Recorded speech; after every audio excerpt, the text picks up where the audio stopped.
Nors keistai skamba, bet išskirtiniam automobiliui pasigaminti visiškai nebūtina mašinų gamykla. Prabangaus automobilio kopiją galima susikonstruoti pačiam, tiesiog garaže. Tai rodė inžinieriaus išsilavinimą turintis mechanikas iš Panevėžio. Jo surinktas prabangus automobilis Lotos Super 7 pribloškė bendradarbius. Išsamiau reporterė Jurgita Kasperavičiūtė.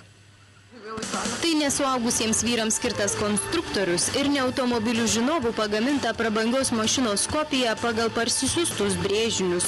100 arklių galios transporto priemonė kruopščiai surinkta paprasčiausiame garaže.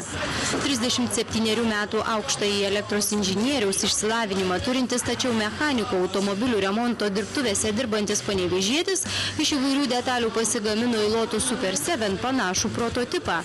Surinko pagal savo brėžinius. Po ilgų mėnesių darbo garaže bendradarbiams parodytas kūrinys pribloškė. Aš galvojau, kad konstruoja kažką šiaip pralinę mašiną, kažką ten daro, gal ten kažką, šiaip, tik dėl grožio. Net neįsivaizdavau, ką aš čia kontroliuoju, bet po to, kad tėtis man pasakė ir aš ją pamačiau, tai iš tikrųjų net nustebau, net negalėjau suvokti, kad Arūnas taip gali.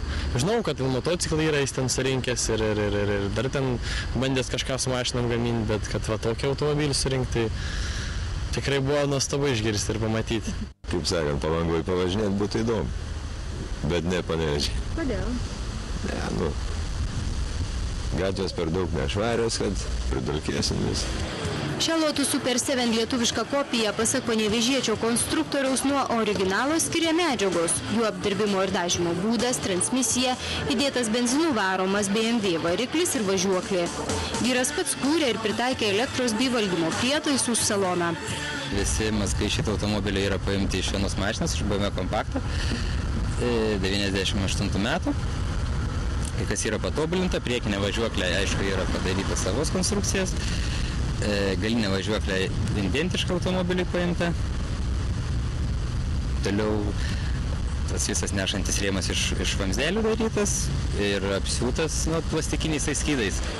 Panevėžiečių jau seniai knietėjo pačiam pabandyti sukonstruoti automobilį, tačiau kitkarais arba kitaip vadinamais suaugusiems vyrams skirtais tikrų automobilių modelių konstruktoriais Arūnas menkai žavėjosi.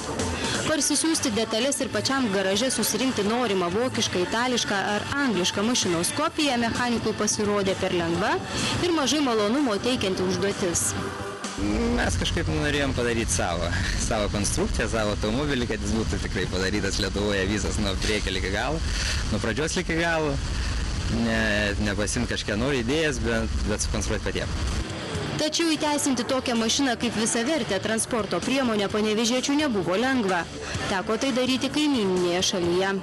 Nagingam panevėžiečiui meistrui nemažai kliūčių buvo su šio automobilio registracijos tvarka.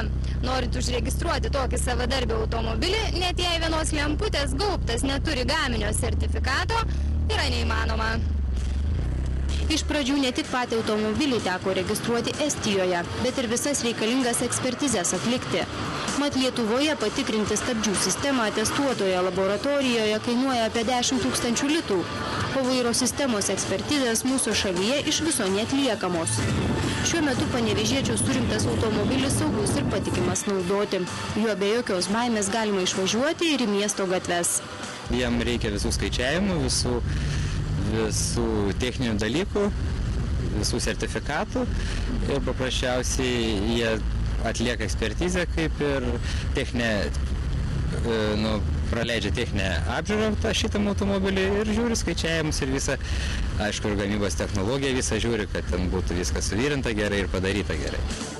Šis automobilis atsiėjo nepigiai, apie 20 000 litų. Panevėžietis sako, jį parduoti sutiktų už maždaug 30 000. Reporterė Jurgita Kasperavičiūtė, Panevėžys.